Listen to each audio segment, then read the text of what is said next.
दोस्तों कि सावन चढ़ल बा। जान जाइन जा लागता कि सावन बा।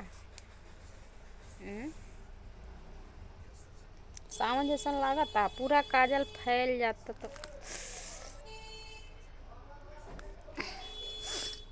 तो दोस्तों पहले सावन के मजा, सावन का उमंग कुछ और रहल हा और आज के डेट में कुछ और बा।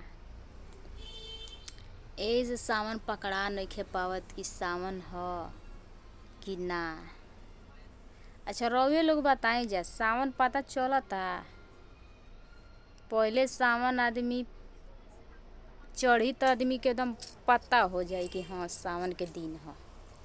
अब तो बुझाते नइखे।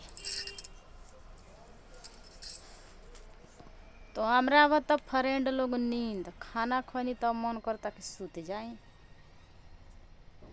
एक नींद एक चक्कर।